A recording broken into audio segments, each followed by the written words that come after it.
In the turbulent times of 13th century Scotland, a fierce and relentless warrior emerged, fighting for freedom and defying the oppressive yoke of English rule. Sir William Wallace. Born around 1270, this legendary figure led the Scots in their struggle for independence, etching his name into history with his unbreakable spirit and indomitable courage.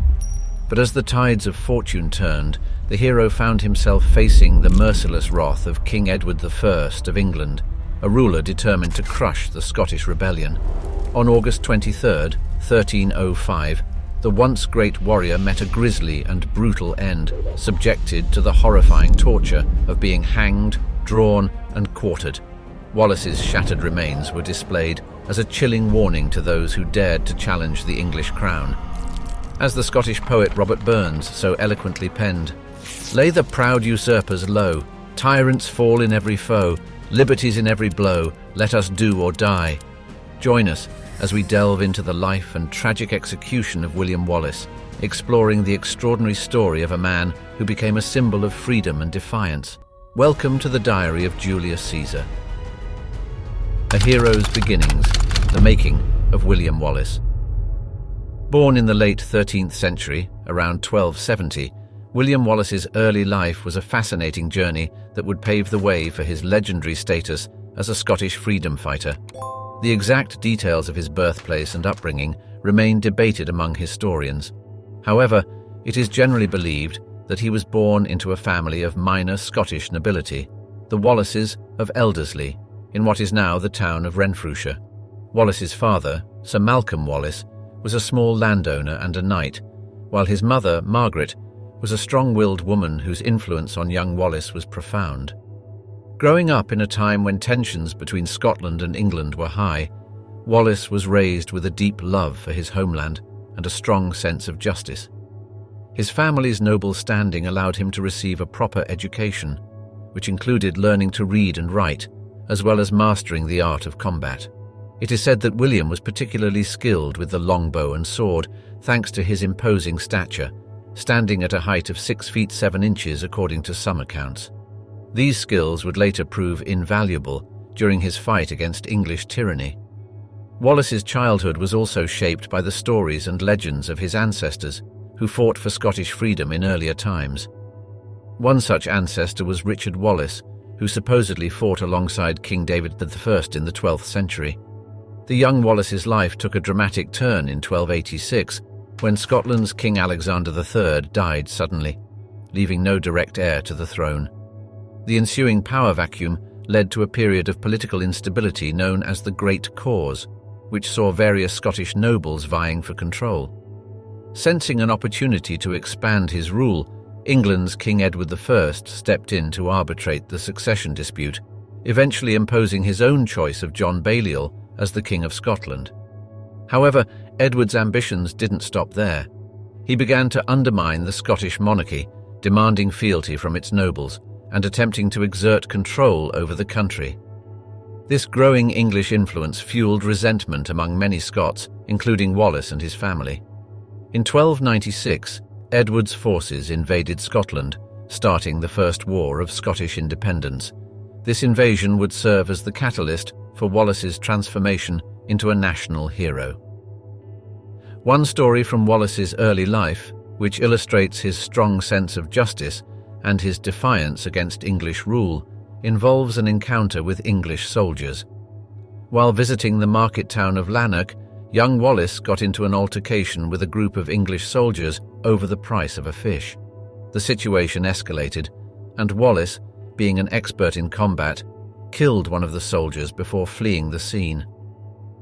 This incident became a local legend and contributed to Wallace's growing reputation as a defender of Scottish rights. Another fascinating aspect of Wallace's life was his relationship with Marion Braidfute, the daughter of a Scottish nobleman. Although little is known about their time together, it is believed that the couple married in secret, and their love story became an integral part of Wallace's legend. Tragically, Marion was captured and executed by the English, which further fueled Wallace's determination to fight for Scottish freedom. As a young man, Wallace watched his countrymen suffer under English oppression, and he became increasingly disillusioned with the Scottish nobility's passive response. This frustration, combined with his strong sense of justice, his martial prowess, and the legends of his ancestors, would ultimately inspire him to take up arms against the English. His early life experiences forged him into the fearless leader who would go on to unite the Scots and orchestrate one of the most significant victories in Scottish history. A flame ignited, the Defiant Act that birthed a rebellion. The turning point in William Wallace's life arrived in May 1297, when the murder of the English sheriff, William Heselrigg, in the Scottish town of Lanark sparked the beginning of Wallace's rebellion against English rule. The story of this transformative event, steeped in both historical fact and legend, unveils a tale of personal tragedy, burning resentment, and a thirst for vengeance that would unite a nation under one indomitable leader. It is said that prior to the fatal encounter, Wallace had been living in Lanark under an assumed identity, trying to keep a low profile while secretly gathering support for his cause. His life had taken a tragic turn with the brutal execution of his wife, Marion Braveheart, who had been captured by the English on charges of aiding a fugitive. Enraged by the loss of his beloved, Wallace sought to exact vengeance upon the man responsible, the cruel and ruthless English sheriff, William Heselrigg.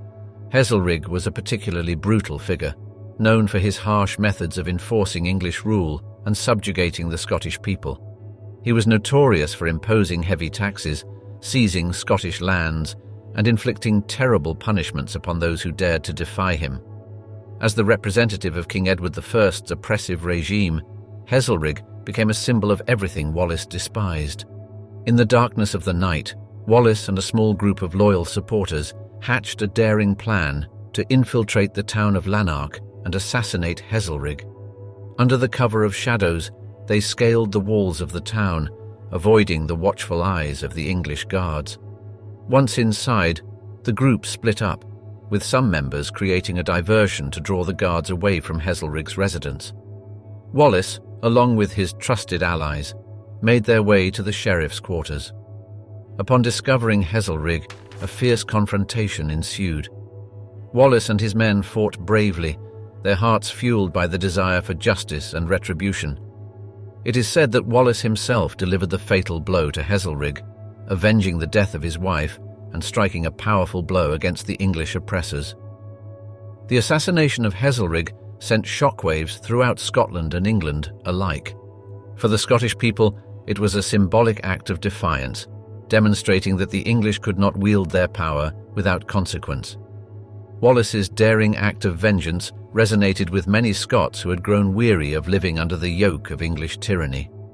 In the aftermath of Heselrigg's assassination, Wallace's reputation as a bold and fearless leader spread like wildfire across the country. Men from all walks of life flocked to join his cause, driven by a shared sense of injustice and a desire for freedom. Wallace's band of rebels swiftly grew into a formidable force, waging a guerrilla war against the English occupiers and striking fear into the hearts of their oppressors. The death of Heselrigg also caught the attention of King Edward I, who took the threat posed by Wallace and his growing army very seriously. In response, the English king ordered a brutal crackdown on the Scottish rebellion, dispatching his forces to quell the uprising and capture its leader. Despite facing a well-trained and heavily armed enemy, Wallace's determination and resourcefulness would prove to be a formidable match for the English forces. The art of rebellion, Wallace's mastery of war and strategy. In the annals of history, there have been few military leaders as innovative and resourceful as William Wallace. As he waged his guerrilla war against the oppressive English rule, Wallace displayed an uncanny ability to adapt his strategies and tactics to the challenges he faced. By combining his extensive knowledge of the Scottish terrain, his deep understanding of military strategy, and his charismatic leadership, Wallace achieved stunning victories against all odds, with the Battle of Stirling Bridge being one of the most notable examples. In the months following the assassination of William Heselrigg, Wallace's forces grew in strength and numbers. His unyielding dedication to the cause of Scottish freedom attracted like-minded patriots from across the country. However, Wallace was well aware that in order to achieve lasting success, he needed more than just a fierce determination. He required a strategic mind that could outmaneuver the well-organized and heavily armed English army. Wallace was also known for his innovative use of guerrilla warfare techniques, such as ambushes, hit-and-run attacks, and the use of local knowledge to harass and disrupt the English supply lines. These tactics allowed his smaller force to inflict significant damage on the enemy without engaging in a full-scale pitched battle, which would have almost certainly favored the English. Another aspect of Wallace's leadership was his willingness to learn from his mistakes and adapt his strategies accordingly. After the disastrous defeat at the Battle of Falkirk in 1298, Wallace recognized the need for a more unified and organized Scottish resistance. He stepped down as Guardian of Scotland, allowing for the appointment of joint guardians Robert the Bruce and John Comyn, both of whom would play crucial roles in Scotland's eventual path to independence.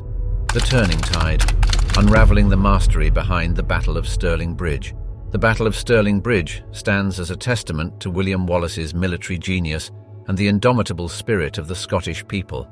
Taking place on September 11, 1297, this pivotal engagement would forever change the course of the First War of Scottish Independence, cementing Wallace's place in history as a cunning strategist and a symbol of Scottish resilience.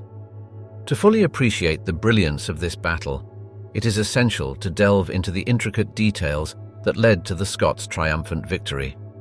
As dawn broke on that fateful day, the English army, led by John de Warenne, Earl of Surrey, and Hugh de Cressingham, prepared to face the Scottish forces, commanded by William Wallace and Andrew Moray. The English were confident in their superior numbers, well-trained troops, and the imposing presence of their fearsome cavalry.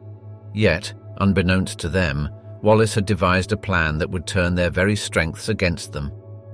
The stage for this epic clash was set at the River Forth, near the town of Stirling. Wallace's keen eye for terrain had identified a critical bottleneck, the narrow wooden Stirling Bridge, which the English forces would need to cross to engage the Scots. As the English began their cautious advance across the bridge, the Scottish forces bided their time, hidden among the trees and hills surrounding the river. Wallace's strategy hinged on impeccable timing. He understood that the key to victory was to strike at the precise moment when the English were most vulnerable. As the English troops slowly made their way across the bridge, their formation became disjointed and disorganized. Once a significant portion of the English forces had crossed, Wallace seized the opportunity to launch a devastating surprise attack. With a thunderous battle cry, the Scottish forces charged down from their hidden positions, quickly overwhelming the unprepared English soldiers. The tight confines of the battlefield, hemmed in by the river and bridge, made it nearly impossible for the English to regroup or effectively counter the Scottish onslaught. The result was a massacre, with the remaining English forces either being cut down or driven into the river, where many drowned under the weight of their armor. Wallace's masterful execution of this ambush was not only a showcase of his strategic acumen, but also a demonstration of his ability to inspire and unite his forces. The Scots fought with a ferocity and determination that belied their numerical disadvantage, driven by the knowledge that their leader stood by their side, sharing in their struggle for freedom.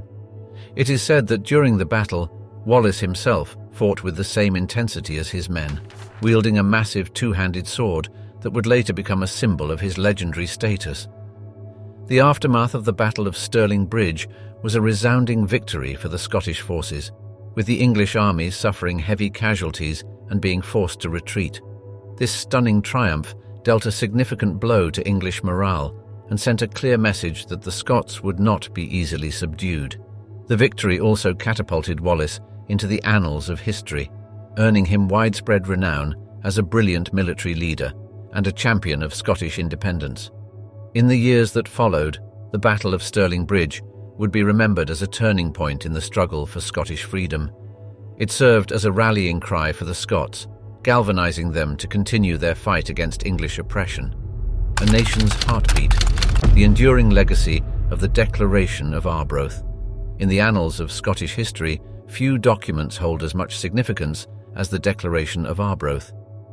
This remarkable testament to the indomitable spirit of a nation not only declared Scotland's independence, but also recognised William Wallace as a guardian and champion of the Scottish people. To fully appreciate the enduring legacy of this document, we must journey back to the tumultuous days of 1320, when the struggle for Scottish freedom was at its zenith. As the First War of Scottish Independence raged on, the Scottish people yearned for recognition and validation of their sovereignty. This desire culminated in the drafting of the Declaration of Arbroath, a powerful and eloquent letter addressed to Pope John II.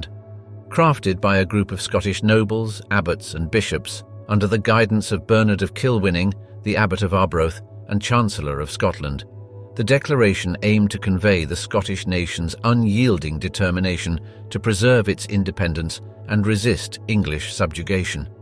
The Declaration of Arbroath is notable not only for its passionate prose, but also for its explicit recognition of William Wallace's role in the fight for Scottish freedom.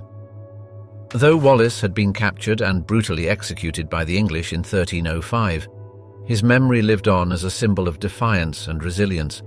The Declaration immortalized his name by referring to him as a guardian of our nation, acknowledging his pivotal role in shaping Scotland's destiny. One of the most striking aspects of the Declaration of Arbroath is its emphasis on the sovereignty of the people.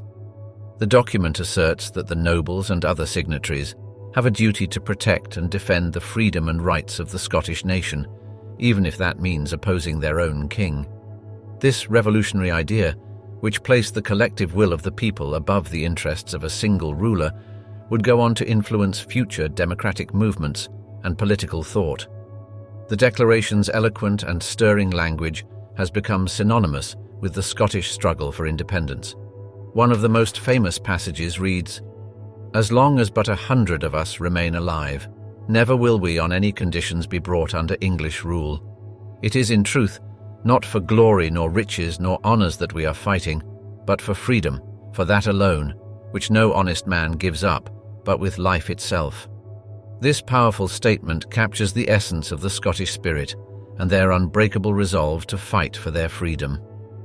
The legacy of the Declaration of Arbroath endures to this day, not only as a testament to the Scottish people's fight for independence, but also as a reminder of the power of the written word. The document's eloquent language and impassioned plea for freedom and justice continue to resonate with readers around the world. In many ways, the Declaration can be seen as an early precursor to other influential documents, such as the American Declaration of Independence and the French Declaration of the Rights of Man and of the Citizen, both of which drew inspiration from the Scottish example. In the years following the drafting of the Declaration of Arbroath, Scotland's struggle for independence continued, culminating in the Treaty of Edinburgh-Northampton in 1328, which recognised Scotland as an independent nation. Though the document did not immediately secure Scottish independence, it solidified the nation's resolve and served as a rallying cry for generations to come. Shadow of Treachery, the heart-rending tale of Wallace's betrayal and capture. In the turbulent saga of William Wallace's life, one of the most poignant and tragic chapters is that of his betrayal and capture. Despite his unparalleled dedication to the cause of Scottish independence, Wallace's journey would ultimately be marked by deception, heartbreak, and the grim spectre of treachery. The harrowing tale of Wallace's downfall at the hands of a once trusted ally, Sir John Menteith, serves as a sombre reminder of the precarious nature of loyalty and honour in the face of adversity. Following the defeat at the Battle of Falkirk in 1298, Wallace's fortunes began to wane. He had resigned from his role as Guardian of Scotland, and while he remained a formidable force in the ongoing struggle for Scottish freedom, he was now a marked man. The English, led by King Edward I, were determined to capture and neutralise the threat posed by the legendary freedom fighter. With the noose tightening around him, Wallace was forced to live a life on the run, always one step ahead of his relentless pursuers. It was in the summer of 1305 that Wallace's luck finally ran out. Sir John Menteith, a Scottish nobleman who had once been an ally of Wallace, turned against him. Menteith's motivations for betraying Wallace remain shrouded in mystery and conjecture, but it is widely believed that he did so in exchange for land, titles, and the favour of the English crown.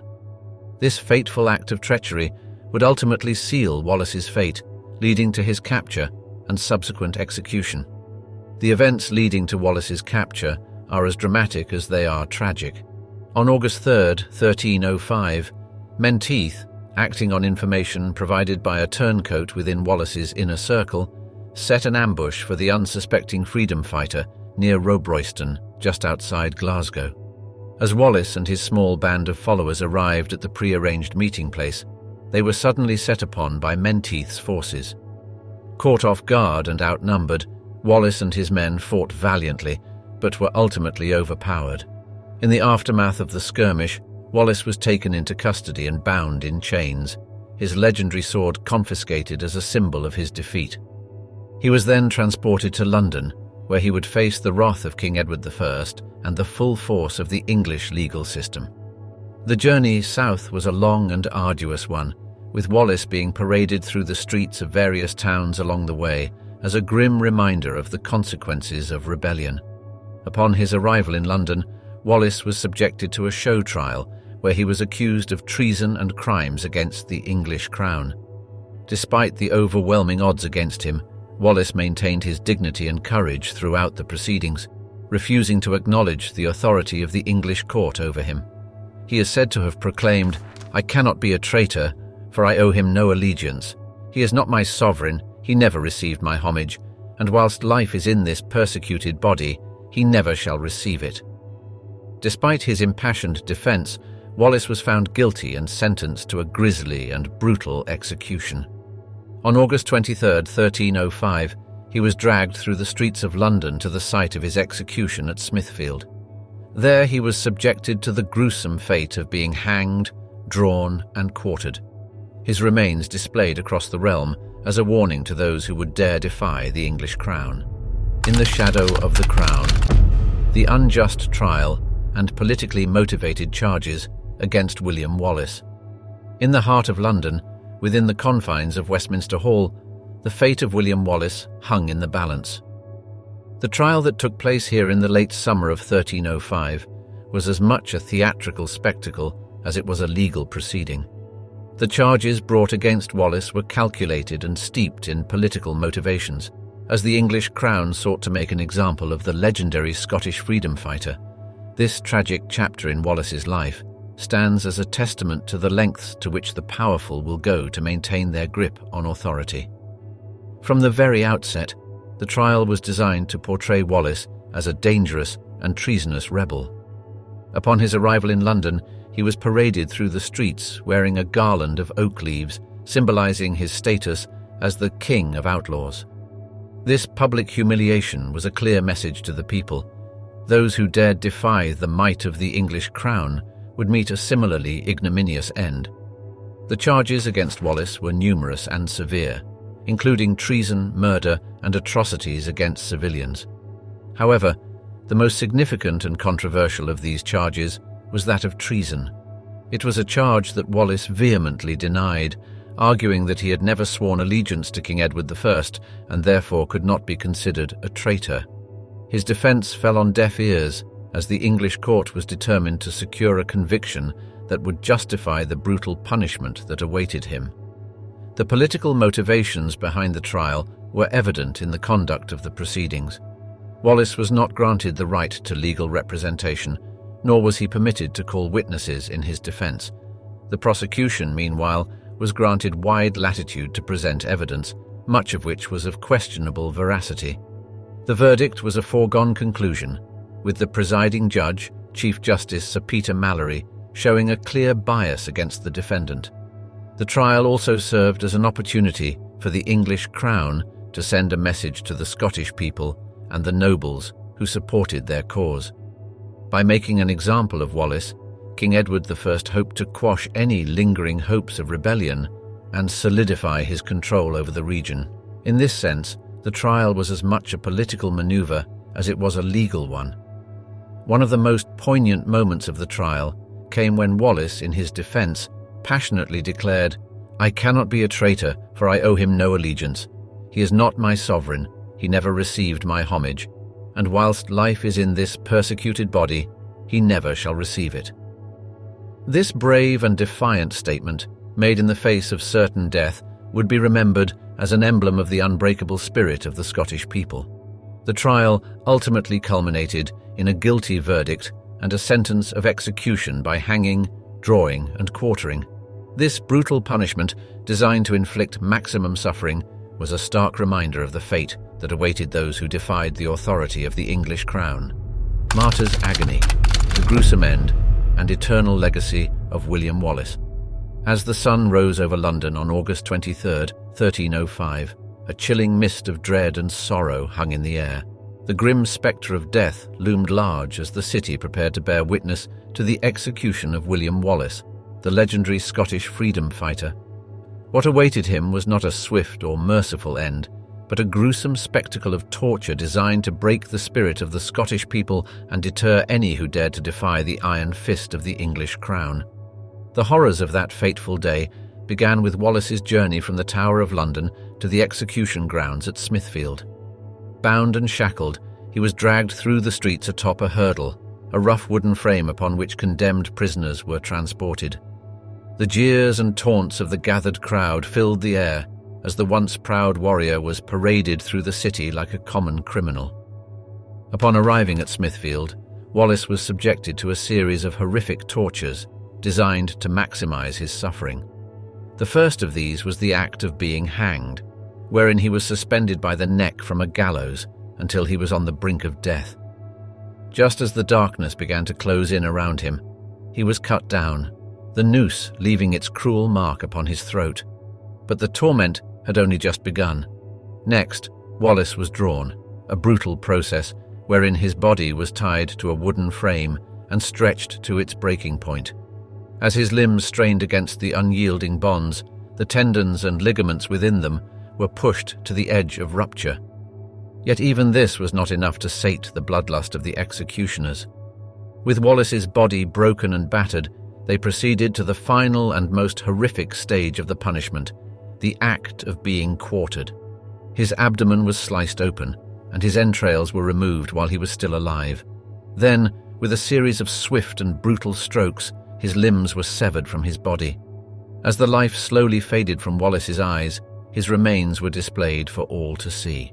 His head was placed on a spike atop London Bridge, while his limbs were sent to various corners of the realm as a gruesome reminder of the fate that awaited those who dared to defy the English crown. Echoes of freedom, the enduring legacy, and timeless symbolism of William Wallace. In the annals of history, few figures have captured the imagination and the hearts of a nation quite like William Wallace. His unwavering dedication to the cause of Scottish independence, his military prowess, and his tragic and brutal end have made him a symbol of nationalism and resistance against English rule. As the centuries have passed, his story has been passed down through generations, his spirit living on as an emblem of the indomitable spirit of the Scottish people. In the years following Wallace's death, his legend only grew in stature. His acts of defiance and his fierce determination to see his homeland free from English oppression struck a chord with the people of Scotland. As the struggle for independence continued, the memory of Wallace served as a rallying cry, inspiring countless others to take up arms and fight for the cause he had so valiantly championed. It was not only in the heat of battle that Wallace's legacy lived on, but also in the realm of art and culture. The tales of his heroism and sacrifice inspired generations of poets, writers, and artists who immortalized his deeds in works of prose, poetry, and song. From the epic poem The Wallace, penned by the 15th century poet Blind Harry, to the iconic 1995 film Braveheart, Wallace's story has been told and retold, his image and his spirit etched into the very fabric of Scottish identity. But Wallace's influence extends beyond the realm of literature and cinema. His story has also become intertwined with the symbols and the rituals that define Scottish nationalism. The Wallace sword, a massive 5-foot-long weapon believed to have belonged to the legendary warrior, has become a symbol of Scottish pride and strength. displayed prominently at the National Wallace Monument in Stirling. Each year, thousands of visitors pay homage to this enduring emblem of resistance and defiance. Wallace's story has also become a part of the political fabric of Scotland. Throughout the centuries, his name has been invoked by those advocating for greater autonomy and independence for the nation. In the modern era, as the Scottish National Party has gained prominence and support, the memory of Wallace has continued to inspire and inform the discourse surrounding Scottish self-determination. A tower of remembrance, the National Wallace Monument and its treasured relics.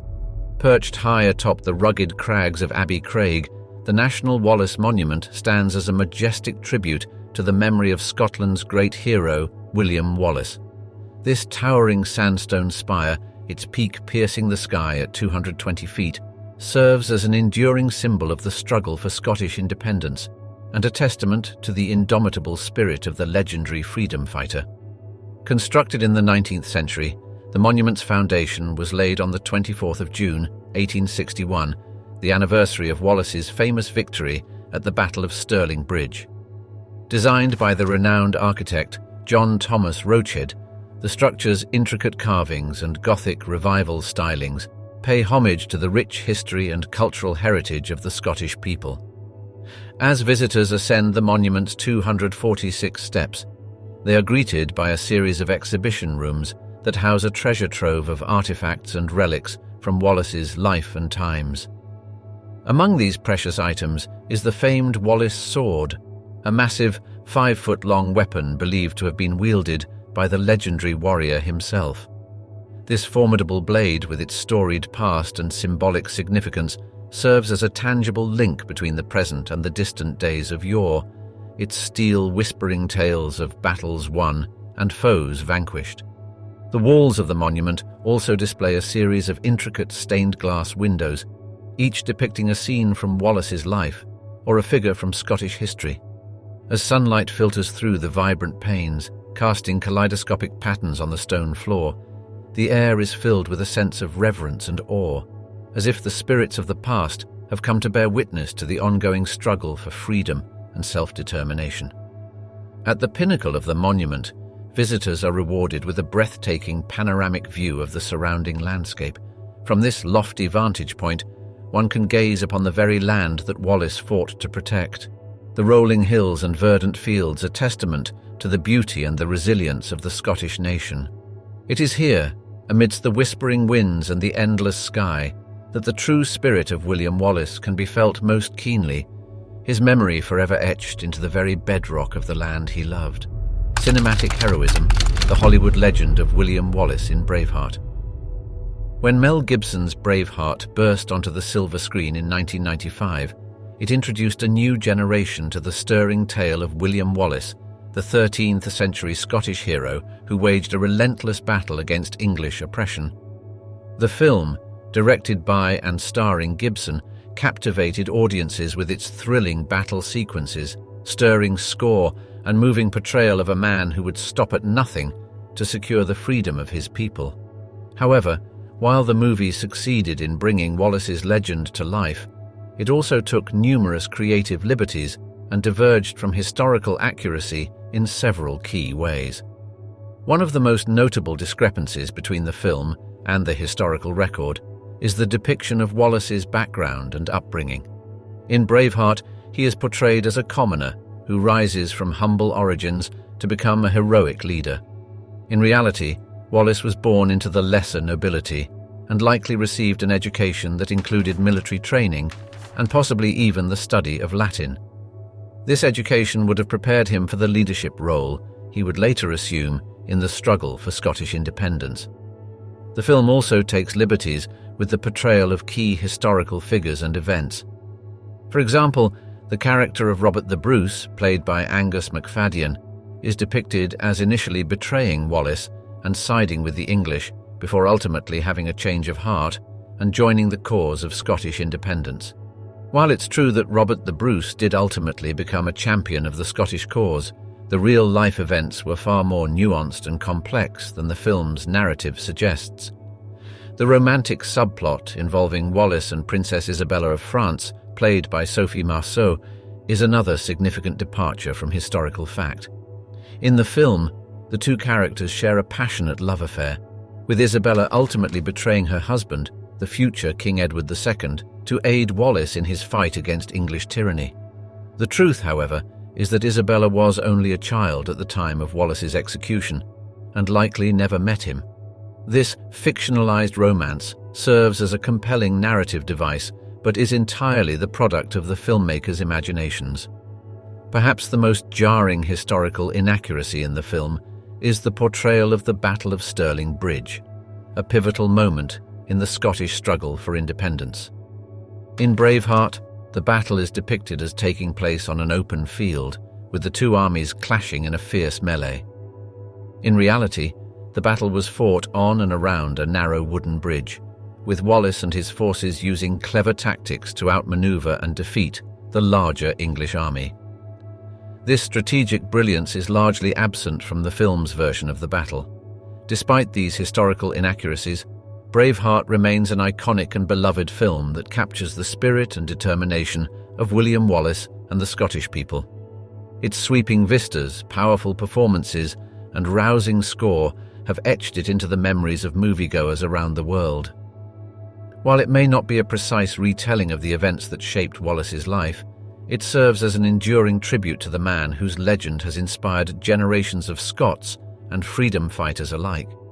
In this sense, Braveheart is both a cinematic masterpiece and a testament to the power of storytelling to keep the spirit of the past alive, even as it takes liberties with the truth in service of a greater narrative. The Eternal Flame, William Wallace's enduring influence on Scottish culture and identity.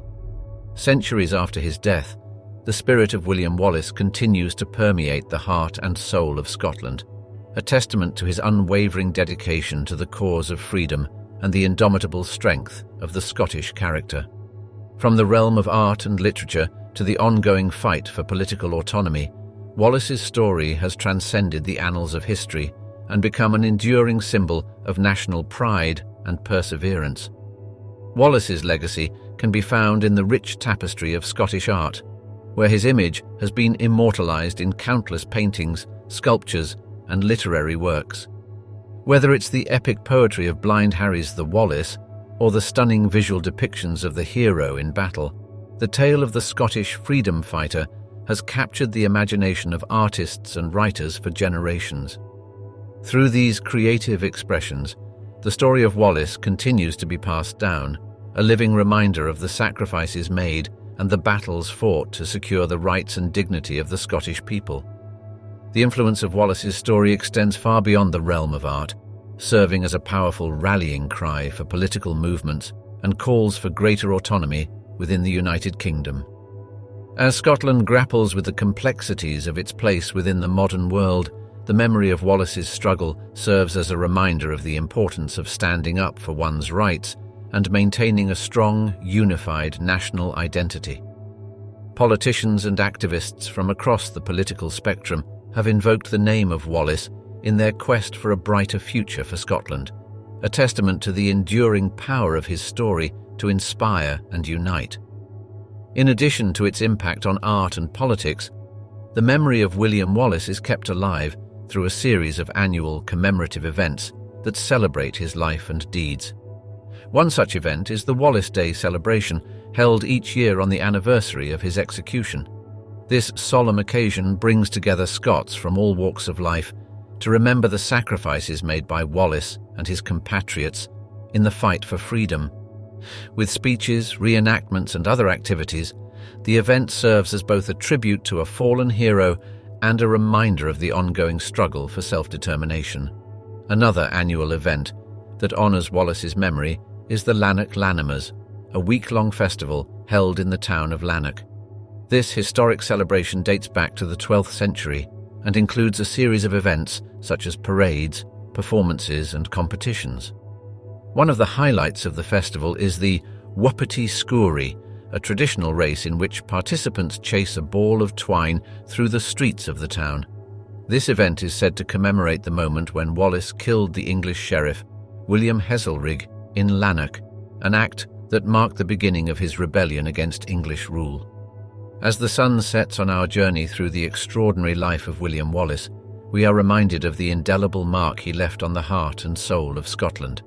His unwavering courage, relentless pursuit of freedom, and inspiring leadership have transcended the boundaries of time, etching his name into the annals of history as a symbol of resilience and determination. Thank you for joining us on this incredible journey through the life and legacy of William Wallace, a man whose spirit continues to echo through the ages, inspiring generations of Scots and freedom fighters alike. And remember, every man dies, not every man really lives. So, let us seize the day, for we are the storytellers of our own lives, and it's up to us to write our own epic tale. Farewell, brave hearts, until we meet again on the battlefields of history.